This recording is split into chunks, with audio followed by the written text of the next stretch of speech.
Mary,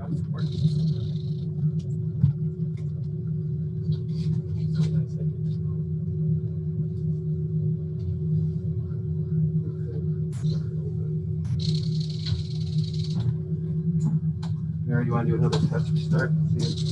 Start again.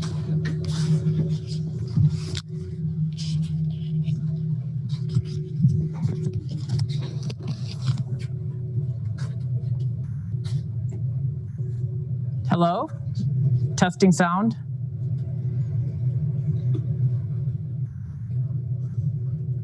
Are we good to go?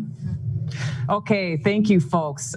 Sorry for that, and really appreciate your patience as our crew tries to get all the technical aspects of this together.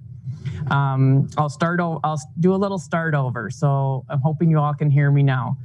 Good morning to the Woodward Fire press briefing. Today is Saturday, August 29th.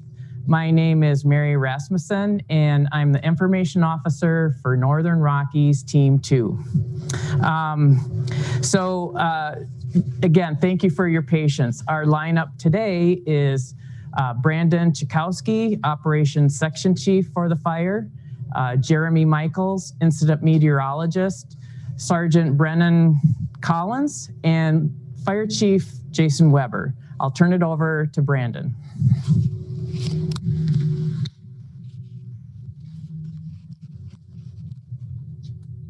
Morning, everybody. Second time around, hopefully is always better and may last a little longer and get a little additional info. So might be on your benefit. But we've been getting a lot more folks coming in the last couple of days, at least the operational personnel side. I've got a crew and some water tenders, three engines in yesterday. Today we're expecting another 20-person crew, strike team. That's 5 engines and a total of 22 folks coming in today. So we definitely are getting an uptake in some additional operational personnel. And those folks are the ones that are directly out here on the fire line working. So, another 60, 70 people showing up between yesterday and today. So, which is a good thing. Kind of a little tour around the fire. As we look at some things, we still have a night shift out there, which is also very important for us. And night shift has mainly been focused over on the right behind the visitor center on north side of the fire, the northeast side of the fire, and along what we call our Division Tango, which is down part of Bear Valley Trail. That's where their main focus is and the greatest values at risk, and where the fire has actually bumped our containment lines. And we have some good fire activity. So they're looking at that piece for night shift. Structure folks are still out there looking in the neighborhood, checking on things, making sure all defensible space issues are being documented and concerns with that, and looking where we can do some activity here in the near future in some of the areas. The other piece of that is we've had a lot of great help from some defensible space folks there from Marin County, and we're winding down their use on our incident in our areas. So great cooperation, great teamwork there with that, and getting a lot of good products out there with those folks. As far as the fire, we're going to start over here on the southwest portion here where the ocean is and what we call our Division Zulu. Things are looking really good in this area. The dozer was finishing up a piece a little bit yesterday again. The hand line there that they had to put in is looking good. It's where the 2 dozers couldn't meet just due to terrain. It was too steep, had too much side hill to it. But there is some very tall fuels in there, tall fuels for coastal scrub that can burn very well. We're talking 6, 7 feet tall. So this is a piece of the fire we are worried about down in here, and we're getting very close to getting water through a large 1.5-inch diameter hose coming down from the top. And as that comes down through, we'll get it into Zulu to be able to start mopping that fire up and getting that line very secure. As we move up and around up by Z Trail, Sky Trail on the northwest side of our fire, that's actually looking really secure. We've had a lot of good security with some dozer line and hand line up in that area. We're feeling good about that. Yesterday, we did start off of Horse Trail on the north side of the fire, taking a dozer line down to Limitor Road. And that's going to be part of our northern edge of our control line as Limiter Road comes around back to the Bear Creek Visitor Center. So we're looking very good in that respect, having a lot of that line and that road prepared for when we do have to initiate some fire in that area to basically get control of the incident overall and get the fire closer to where we want it in our terms, where we have a safety of our employees at utmost. As we move around, there's no dozer line right behind the visitor center. We're going to do a little burning in there today and kind of allow that to gently kind of go up the slope and take the fuels out of there. So we have good control of the fire in there and won't have a chance of being able to come over the fire line into the values at risk towards the visitor center and Olema in that area. Bear Valley Trail, we're doing a lot of good work in there. We actually did some hand firing, basically putting fire on the ground along the road yesterday. We had one piece we weren't able to get to. The marine layer came in and just wasn't conducive to doing any lighting on the ground. We also had some aerial ignition, basically dropping some little plastic spheres on the inside, the interior, to allow some fire to start to kind of grow gently, low intensity fire on the ground, just to kind of get rid of the fuels in between the main fire edge and our control line along Bear Valley Trail. And coming up off the coast there, finally on the southeast side of the fire, which we call in our division Whiskey, is starting to look really good. A lot of the hand line in there is looking very good, and that's where we're getting some really good containment on our line, that we're feeling comfortable that it will not be allowed, the fire won't be able to get over our control lines. We have quite a bit of work out here left to do. One of the things that we do is we have to perform some mop up. And so one of the things is this fire, any wildland fire, on our control lines, we mop up in, and it just depends on the fuels and the terrain and the safety. We mop up in to the extent necessary that we, so the fire won't escape our control lines with some predicted wind, predicted weather overall, and the fire behavior, like you heard John Trapp talk about yesterday.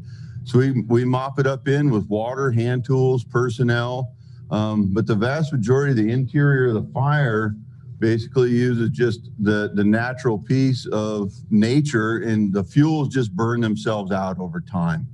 And so that's kind of overall how the control of this fire is being looked at, and being able to mop up and have long-term safety of the communities in the area. So, thank you.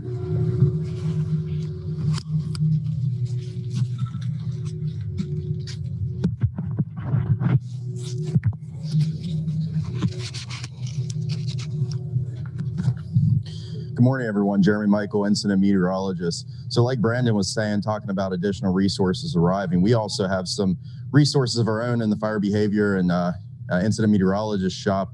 We ordered 3 incident RAWs, weather stations. This is a challenging and complex area to forecast for, and there's not a lot of weather observations in this area. So we've ordered 3 of these, and we're gonna place them in different locations around the fire. We'd like to place one, it may be hard to see, but around drop point 10, if you've been hiking back in that area or driven down that road, there's a big grassy area. We're gonna wanna put one of those out there. We wanna put one up here, up on the hill above the education center, up on Limiter Road, to give us a little better weather information up in that northwest side.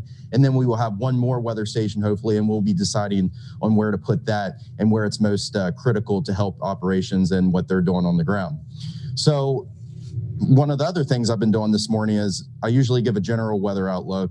I produce a weather matrix as an outlook for planning purposes. I do a general incident action plan forecast. But this morning, what I've been doing is spot weather forecasts. And that's when I try to get very, very detailed, to the best of our ability, down to a single location if they're doing a critical operation. So we've been doing that, and we'll provide that to operations this morning. Looking out over the next few days, from today and through at least about Monday, we're looking at a pretty similar pattern.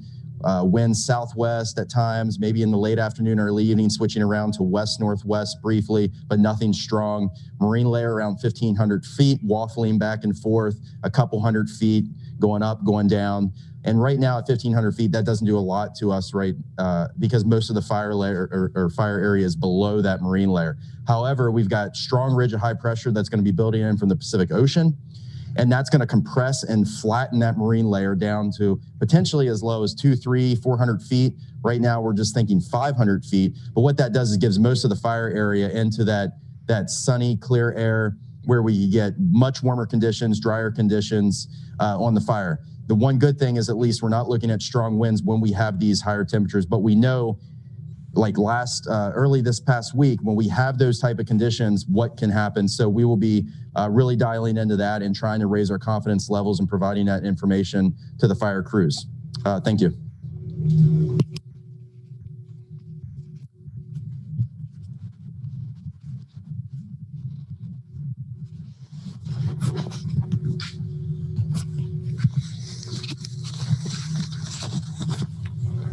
Good morning, I'm Lieutenant Brennan Collins with the Marin County Sheriff's Office. Just wanted to give you an update on our evacuation orders and warnings. The same warnings from yesterday are still in effect today. We haven't changed any of our warnings or our evacuation order at this time.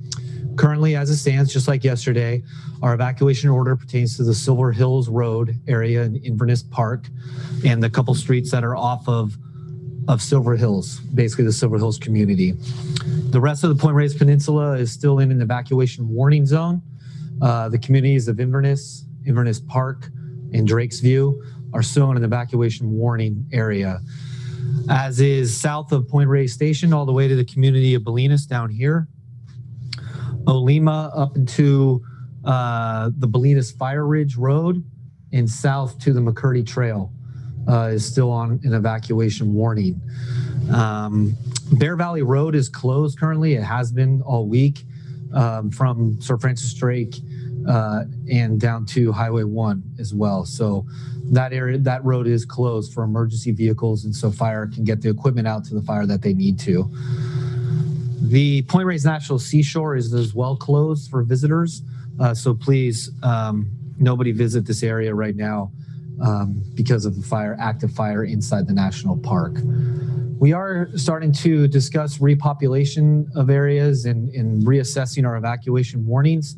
However, we need to make sure that the community safety is our primary concern and number one factor when making those determinations. So please be patient with us. It is something that we are in constant communication about, in constant conversation about, when we can get you folks back to your homes, when we can lift these warnings. But again, like I said, your safety is our main concern. So those conversations need to involve all of the players, the correct people to make those very important decisions made. So please be patient with that. I think that's all that I really have for you this morning. Like I said, our evacuation orders are still in place and our warnings are still going on from the previous day. We appreciate your concern and safety. We know this is a very stressful time for you and your families, and we ask for your patience and we hope for continued success in fighting this fire. Thank you.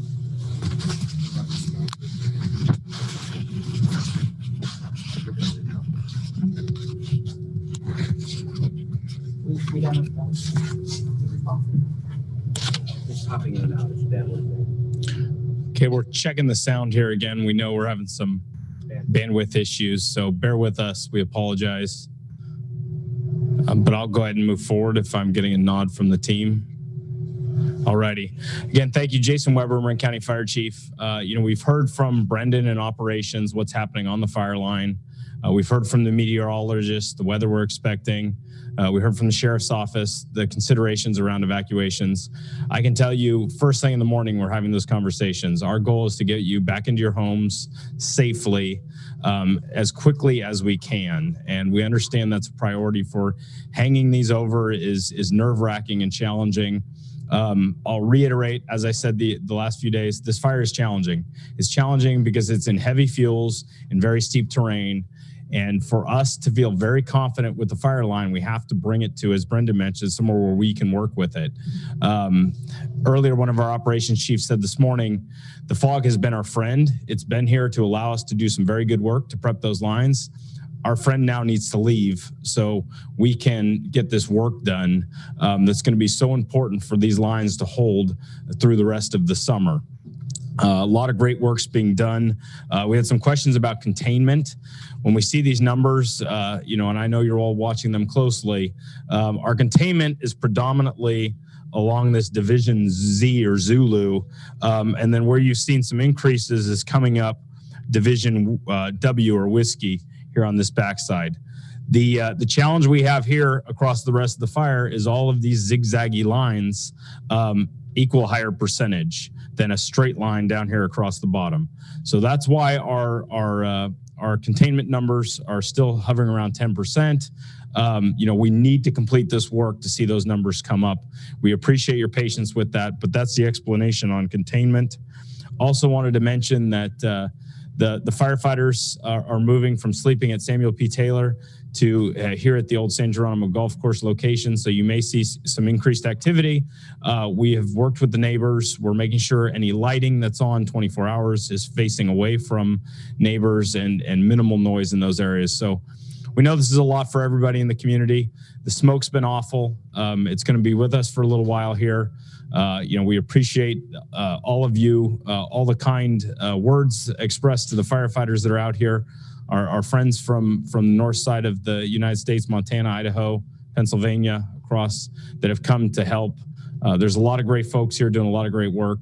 And I know from my perspective, being a community member here, we certainly appreciate that. We know this is impactful on all of you, and we're as anxious as you are to see this resolution. So thank you, and we'll be back again tomorrow, and I think Mary's got some more information on fire statistics.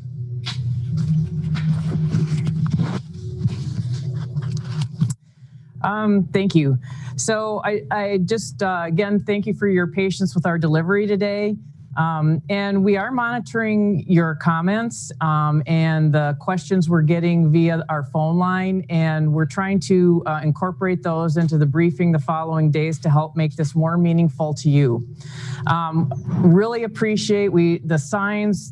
We've seen some thank you firefighter signs, hero signs along Sir Francis Drake Drive, and also in the entrance to our incident command post here at the golf course. It's really meaningful to the firefighters when they come in at the end of the day to see those signs, and it just helps them feel appreciated.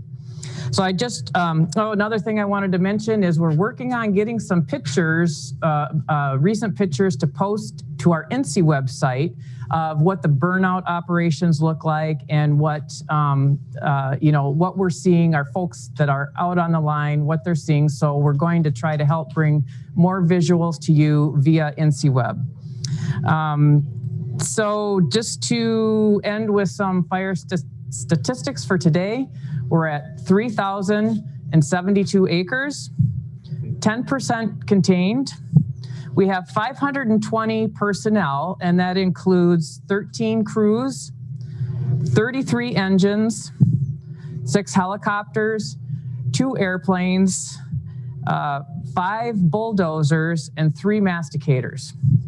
So that's the conclusion of today's briefing, and thank you for tuning in, and we'll see you tomorrow.